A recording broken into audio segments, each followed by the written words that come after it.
നമസ്കാരം. റാഫ്റ്റോ ക്രിക്കറ്റിലേക്ക് അവർക്കും സ്വാഗതം. That's it. തുടർച്ചയായ രണ്ടാമത്തെ മത്സരത്തിലും GTയുടെ കളി വാഷ്ഡ് ഔട്ട് ആയി പോയിരിക്കുന്നു. അതിന്റെ ഫലം എന്താണ്?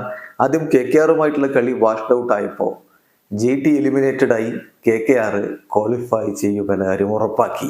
ഇതിൽ SRHുമായിട്ടുള്ള കളി വാഷ്ഡ് ഔട്ട് ആയപ്പോൾ SRH ക്വാളിഫൈ ചെയ്യും എന്നുള്ള കാര്യം ഉറപ്പാക്കി. അതോടൊപ്പം DC ഒഫീഷ്യലി എലിമിനേറ്റഡ് ആയി. അതാണ് ഇന്നലെ സംഭവിച്ചിരിക്കുന്നത്. അപ്പൊ ഇനി പ്ലേ ഓഫിൽ ബാക്കിയുള്ളത് ഒരേ ഒരു സ്പോട്ടാണ്. 3 ടീമുകൾ പ്ലേ ഓഫ് ഉറപ്പാക്കി കഴിഞ്ഞു. ഒന്ന് KKR, അവർ 1ാം സ്ഥാനവും ഉറപ്പാക്കി. പിന്നെ രാജസ്ഥാൻ റോയൽസ്, ഇപ്പോ SRH.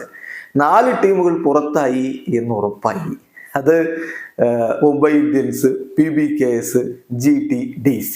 അപ്പൊ ഇനി പലരും ഭീകര പ്രതീക്ഷയോടുകൂടിയൊക്കെ നിൽക്കുന്നുണ്ടെങ്കിലും അവിടെ ഒറ്റ സാധ്യതയുള്ളൂ, ഒറ്റ സ്പോട്ടേ ബാക്കിയുള്ളൂ. ആ 4ാമത്തെ സ്പോട്ടിന് വേണ്ടിയിട്ട് നാളെ ഒരു വെർച്വൽ നോക്കൗട്ട് നടക്കുകയാണ്.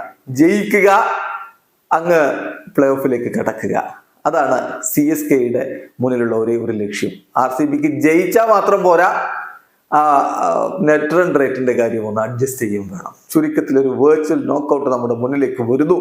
മഴയുടെ ചെറിയ ഭീഷണിയുണ്ട് എന്നുള്ളത് ശരിയാണെങ്കിൽ പോലും ആരാധകർ അത്യാവശ്യത്തിൽ കാത്തിരിക്കുകയാണ്. ഇപ്പൊ നോക്കുക, 13 കളിയിൽ നിന്ന് 19 പോയിന്റുമായിട്ട് KKR 1ാമത്, +1.428 ആണ് അവരുടെ നെറ്റ് റൺ റേറ്റ്. അതൊരു വല്ലാത്ത നേട്ടമാണ്. 13 കളി കഴിഞ്ഞിട്ടും അങ്ങനെ നെറ്റ് റൺ റേറ്റ് നിൽക്കണമെങ്കിൽ ആ ടീം ഈ സീസണിൽ നടത്തിയ ആധിപത്യം ഒന്ന് നോക്കുക. പിന്നെ RR 13 കളി 16 പോയിന്റ്, SRH 13 കളി 15 പോയിന്റ്, അവര് യോഗ്യത നേടിക്കഴിഞ്ഞു.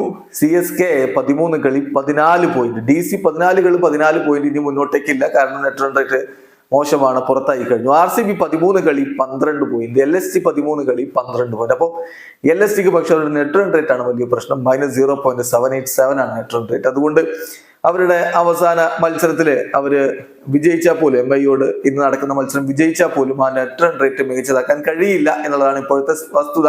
പക്ഷേ എങ്കിലും ചെറിയ ഹോപ്പോടെ അവരവിടെ നിൽക്കട്ടെ.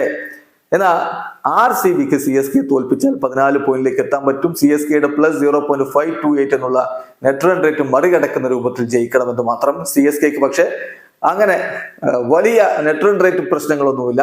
അവർക്ക് ജയിച്ചാൽ മാത്രം മതി പ്ലേ ഓഫിലേക്ക് കടക്കാം. ഇതാണ് ഇപ്പോഴത്തെ സ്ഥിതിവിശേഷം. കൃത്യമായിട്ടൊന്ന് പറഞ്ഞാൽ RCB will go through if they win by 18 runs or within 18.1 overs versus CSK.